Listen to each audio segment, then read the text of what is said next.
사무엘하 20장 1에서 26절 말씀입니다. 20장.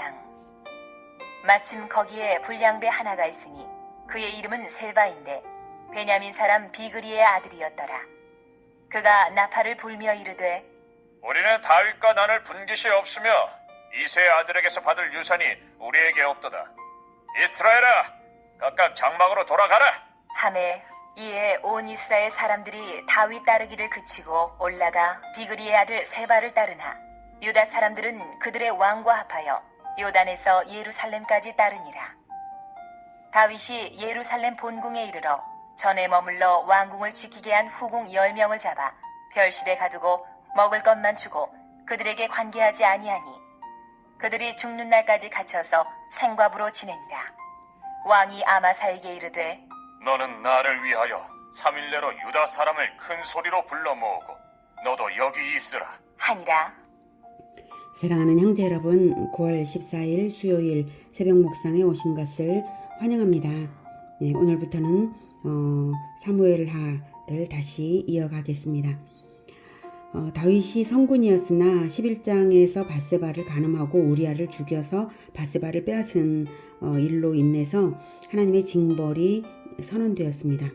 다윗은 나단 선지자의 말을 듣고 즉시로 회개하여서 용서를 받아 영원한 멸망은 면했지만 범죄로 인한 징벌은 오랜 세월 동안 당해야 해서 본장 20장까지 이어져 왔습니다. 그 징벌 중 하나가 아들 압살롬의 반역이었고요. 그래서 피난길에 올라야 했고 압살롬과의 내전에서 압살롬이 죽어서 이제 다윗은 예루살렘에 환궁을 하고 있습니다. 그런데 내란이 끝나고 환궁을 하기만 하면 모든 것이 원상복귀되는 것이 아닙니다. 이런 정치 정변의 과정에서는 권력의 향방이 크게 움직이며 바뀌기 때문에 사람들의 마음이 여러 갈래로 나뉘고 자기 이익을 따라 분파가 형성되기 마련입니다. 19장에서는 다윗의 환궁 행사 진행 문제로 이스라엘 북쪽 10지파와 유다 지파 간의 반목이 야기된 것을 보았습니다. 여기서 한 지파는 어디 갔냐면 시므온 지파가 유다 지파 내부에 살기 때문에 시므온은 유다 지파에 소속되어 있는 것으로 여겨집니다. 자, 표면적으로는 환궁 행사 문제였지만 실상은 권력의 주도권 다툼이었던 것입니다. 그 기회를 틈타서 베냐민 사람 세바가 다윗에 대한 반감에 불을 지르자 10지파가 동조했습니다. 1절에 세바가 나팔을 불었죠. 나팔을 불며 그가 나팔을 불며 이르되, 원래 나팔은 전쟁을 알리면서 군사를 소집할 때나 또는 승리를 알리고 집으로 돌아가라고 할 때나 그럴 때 부는 것입니다. 여기서 나팔을 불었다는 것은 전투 신호인데 그게 전투 신호로서 노골적 반란 선동을 하는 것이죠. 우리는 다윗과 나눌 분깃이 없으며 이새의 아들에게서 받을 유산이 우리에게 없도다. 이스라엘아, 각각 장막으로 돌아가라. 이렇게 했습니다. 다윗을 왕으로 인정하지 않는 것이고요. 이스라엘 10지파는 다윗 왕에게서 이익을 얻을 수 없으니 다윗에게 협력할 필요가 없다라고 말하고 있는 것입니다. 19장에서 유다 지파만 단독으로 다윗을 추대해서 환궁 행사를 하니까 10지파가 왜 자기들과 의논하지 않았냐고 따졌죠. 유다 지파는 왕과 종친인 까닭이고 왕에게 이익을 바라고 하는 일이 아니라고 대답했더니 이스라엘의 10지파는 뭐라고 말했냐면 이제 우리는 왕에 대하여 열몫을 가졌으니 다윗에게 대하여 너희보다, 즉 유다 지파보다 더욱 관계가 있거늘 너희가 어찌 우리를 멸시하여 우리 왕을 모셔오는 일에 먼저 우리와 의논하지 아니하였느냐 하나 유다 사람의 말이 이스라엘 사람의 말보다 더 강경했거든요.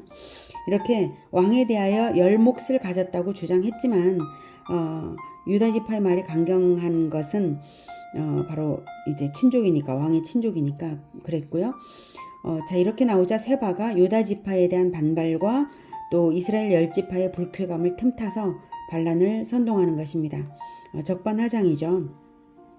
유다 지파도 10지파도 마찬가지로 하루 전까지만 해도 압살롬의 반역에 동조하거나 압살롬을 추대한 자들입니다.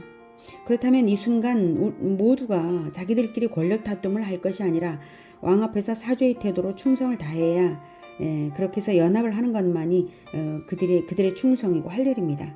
그런데 권력 다툼으로 반란의 도화선을 만들고 만 것입니다. 세바 반란은 다윗의 집에서 칼이 영영이 떠나지 않을 것이라는 나단 선지자의 예언의 성취입니다. 사무엘라 12장 10절에서 하나님께서 이렇게 말씀하신 것을 나단이 전달했죠. 이제 내가 나를 없인 여기고 햇사람 우리아의 아내를 빼앗아 내 아내로 삼았은즉 칼이 내 집에서 영원히 떠나지 아니하리라, 이렇게 말씀하신 것입니다. 세바의 반란은 단지 한 선동꾼의 사건이 아닙니다. 이 사건은 유다와 북쪽 이스라엘 10지파 간의 충돌로 발전하게 되는 데에는 이미 지파 이기주의가 있었기 때문에 이런 상황들이 벌어진 것이라는 점입니다. 그리고 이 갈등은 끝내 훗날 왕국 분열로 나타나서 북이스라엘과 남유다로 이제 분열되게 됩니다. 하나님의 백성들을 이간질시키는 사단의 공작이 얼마나 교활하고 끈질긴가요? 교회 공동체에서 마귀는 이기심을 발동시키며 분열하도록 시험하는 일을 합니다. 지도자의 죄 때문에 허물어진 틈을 타서 마귀는 공동체를 갈갈이 찢어 분열시키는 대로 나아가는 것입니다. 그러므로 한 사람의 지도자의 거룩함이 얼마나 중요한가 다시 느끼게 하고요. 또한 백성들도 백성들의 연합이 얼마나 중요한가, 이기심 때문에 분열하는 것, 이것은 마귀에게 완전히 속는 것이라는 것을 알게 합니다. 다윗은 도성으로 돌아오자마자 압살롬에게 공개적으로 수치를 당한 후궁 10명을 별실에 유폐시키고는요, 곧바로 아마사에게는 3일 내로 유다 사람을 큰 소리로 불러 모으고 너도 여기 있으라 했는데요. 유다 지파에서 군사를 모집하고 세바의 반란을 진압하라 하는 등용의 의미입니다. 아마사는 다윗의 조카인데요. 압살롬의 반역을 도운 군장이었으므로 반역에 대한 책임을 물어야 할 자였지만 다윗은 아무 조건 없이 아마사를 군장으로 등용하며 세바의 반란 진압을 맡겼습니다. 이 정치 행위의 과오가 무엇인가 하면, 첫째로 엄연한 반역 도당의 수장이었던 아마사를 공의의 심판 없이 군장으로 재등용하는 것은 오직 인정만으로 이렇게 재등용하는 것은 법적으로 잘못이죠. 그리고 저항을 불러일으킬 수밖에 없다는 것입니다. 둘째로는 세바의 반란을 진압하는 시급하고 중차대한 과업을 맡긴 것 역시 과오였는데요. 다윗 왕국을 건설했고 압살롬의 반란을 평정한 요압의 공로를 무시한 처사였기 때문에 요압으로서는 이 정치 행위의 결과를 예측하고 위기를 느꼈던 것입니다. 그 다음 셋째로 유다 지파가 반역도당의 수장이었던 아마사의 모병에 협력하기 어렵다는 점에서도 역시 실패였습니다. 다윗은 자기의 명령에 의도적으로 불복종하고 압살롬을 죽인 요압을 불신했기에 그랬을 텐데요. 그럴지라도 아마사를 등용하는 것에 타당성이 있는 것은 아니죠. 공의보다 인정과 감정을 따랐고요. 하나님을 의지하기보다는 자기 지혜를 믿는 성급한 정치 행위였습니다. 5절. 아마사가 유다 사람을 모으러 가더니 왕이 정한 기일에 지체된지라. 다윗이 이에 아비새에게 이르되 이제 비그리의 아들 세바가 압살롬보다 우리를 더 해하리니 너는 내 주의 부하들을 데리고 그의 뒤를 쫓아가라. 그가 견고한 성읍에 들어가 우리들을 피할까 염려하노라.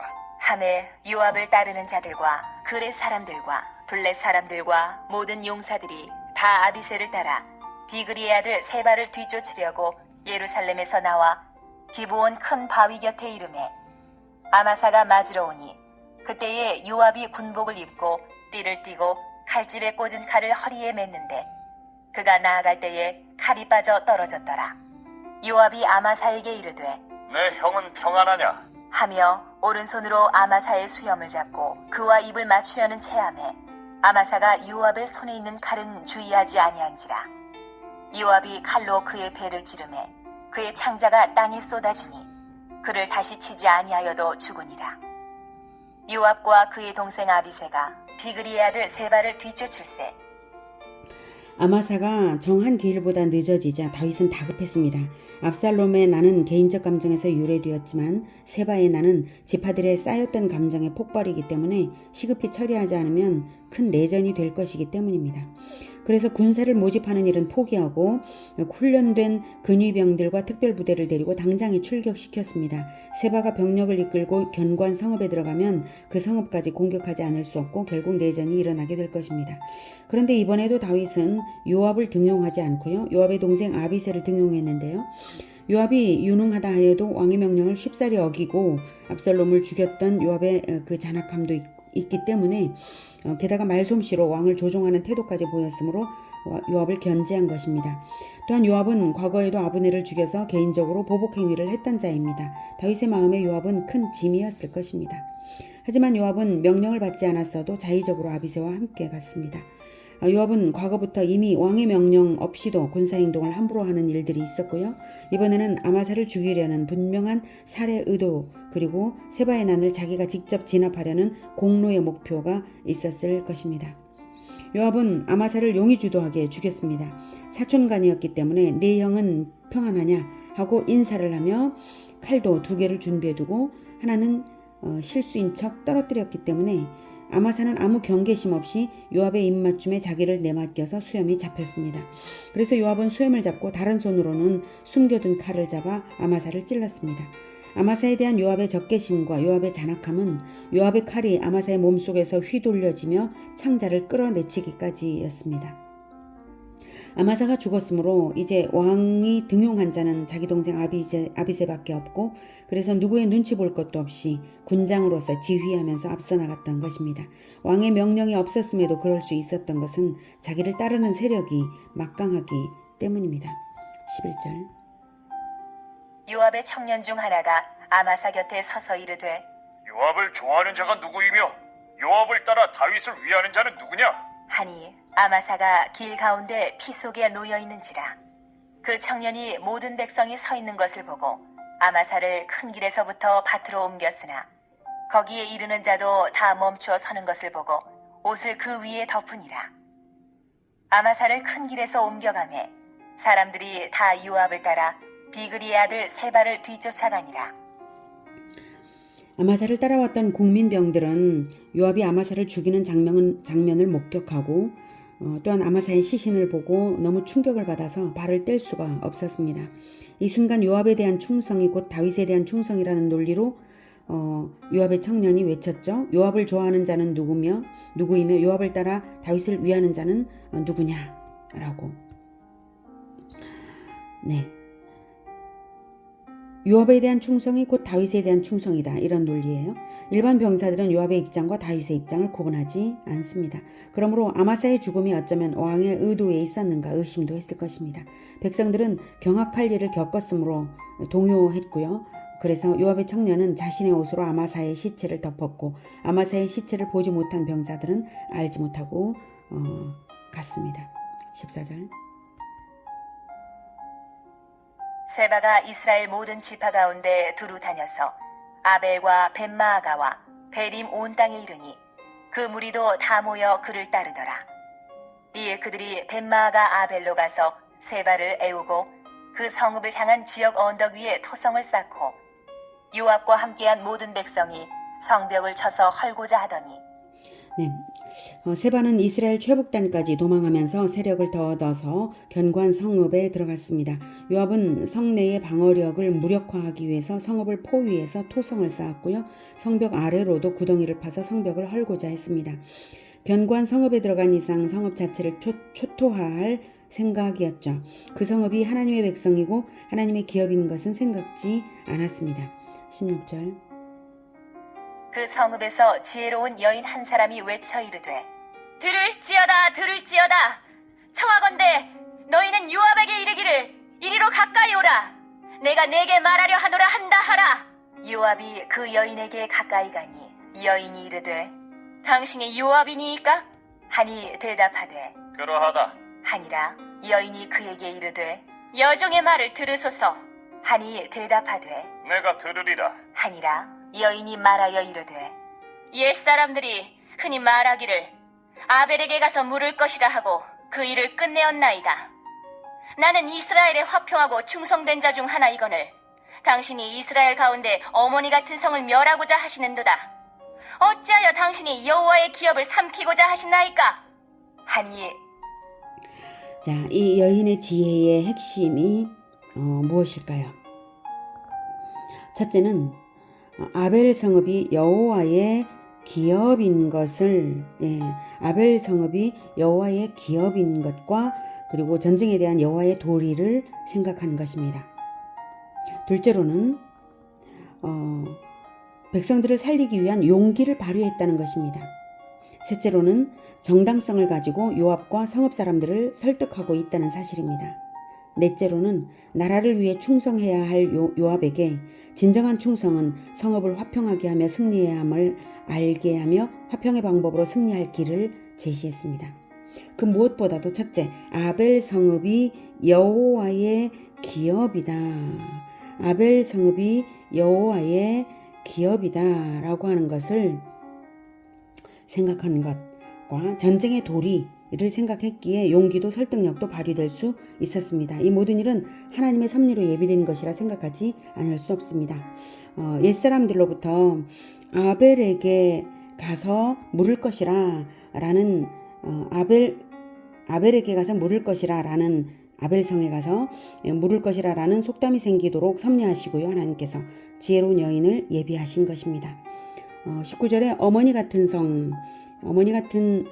성이라는 말은 이제 다른 그 지방의 다른 여러 성읍들보다 더 크고 그리고 이스라엘 중에 중요한 성이라는 의미입니다.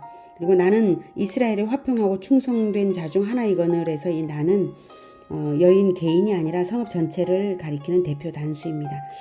자, 이 말은 나는 이스라엘의 화평하고 충성된 자 중 하나이거늘이라는 이 말은 바로 요압 당신이 아벨 성읍을 치면 하나님의 계명을 어기는 것이라는 의미가 들어 있습니다. 하나님께서는 한 성을 공격하기 전에 먼저 그 성의 평화를 선언하고 나서야 공격할 수 있고요. 그 성이 평화에 응하면 공격하지 않고 응하지 않을 때 비로소 공격할 수 있음을 말씀하셨습니다. 신명기 20장 10에서 12절에 네가 어떤 성읍으로 나아가서 치려할 때에는 그 성읍에 먼저 화평을 선언하라.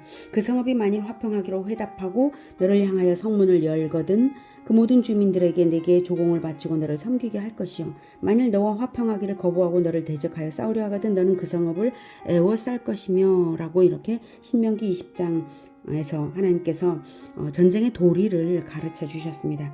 이렇게 명하신 전쟁의 법도에 따라서 요압은 그 성 대표자들에게 세바의 반란을 지지할 것이냐라고 먼저 물었어야 하는 것입니다. 근데 그 과정이 없기 때문에 이 여인은 바로 이 성읍을 지키기 위해서 살려내기 위해서 바로 여호와의 법도를 제시하고 있는 것이죠.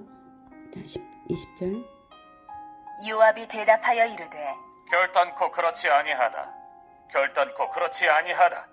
삼키거나 멸하거나 하려 함이 아니니 그 일이 그러한 것이 아니니라. 에브라임 산지 사람 비그리의 아들 그의 이름을 세바라 하는 자가 손을 들어 왕 다윗을 대적하였나니 너희가 그만 내주면 내가 이 성벽에서 떠나가리라 하니라. 여인이 요압에게 이르되 그의 머리를 성벽에서 당신에게 내어 던지리이다 하고 이에 여인이 그의 지혜를 가지고 모든 백성에게 나아가매 그들이 비그리의 아들 세바의 머리를 베어 요압에게 던진지라. 이에 요압이 나팔을 불매 무리가 흩어져 성읍에서 물러나 각기 장막으로 돌아가고 요압은 예루살렘으로 돌아와 왕에게 나아가니라. 요압은 이스라엘 온 군대의 지휘관이 되고 여호야다의 아들 분하야는 그렛 사람과 블렛 사람의 지휘관이 되고 아도람은 감역관이 되고 아힐루스의 아들 여호사밧은 사관이 되고 스와는 서기관이 되고 사독과 아비아달은 제사장이 되고 야일 사람 이라는 다윗의 대신이 되니라. 네, 이렇게 해서 한동안의 폭풍이 지나갔고 다윗은 나라의 편제를 재정비했습니다. 요압은 반란을 진압한 공로로 인해서 다시 등용이 되었고요. 다윗의 갈등이 사라진 것은 아니지만 나라의 평안을 위해서도 그럴 수밖에 없습니다. 훗날 다윗은 아들 솔로몬에게 왕위를 물려주면서 이렇게 유언을 남깁니다. 열왕기상 2장 5에서 6절에 수르야의 아들 요압이 내게 행한 일 곧 이스라엘 군대의 두 사령관 넬의 아들 아브넬과 예델의 아들 아마사에게 행한 일을 네가 알거니와 그가 그들을 죽여 태평시대에 전쟁의 피를 흘리고 전쟁의 피를 자기의 허리에 띤 띠와 발에 신은 신에 묻혔으니 내 지혜대로 행하여 그의 백발이 평안히 스올에 내려가지 못하게 하라. 네. 이 땅의 정치 체제를 통해서는 결코 완전한 일치와 화합이 있을 수 없습니다. 더욱이 요압처럼 야욕 때문에 살인을 서슴지 않는 현실을 볼 때에 이기심과 죄악이 그칠 수 없는 이 세상에서는 진정한 화합은 근원적으로 불가능한 것입니다. 너희는 먼저 그의 나라와 그의 의를 구하라 하신 예수 그리스도만이 그 가르침대로 예수님 자신이 가르침대로 하나님 나라와 그의 의를 위해 십자가에서 죽으심으로써 하나님과 죄인 간의 막힌 담, 유대인과 이방인 간의 막힌 담을 허물고 모든 사람을 무릎 꿇게 하십니다. 하나님께서는 하늘에 있는 자들과 땅에 있는 자들과 땅 아래에 있는 자들로 모든 무릎을 예수의 이름에 꿇게 하셨는데요. 그렇게 하시는 근거는 극도의 겸손으로 종의 모양이 되시고 십자가에 죽기까지 자기를 낮춰 복종하셨기 때문입니다.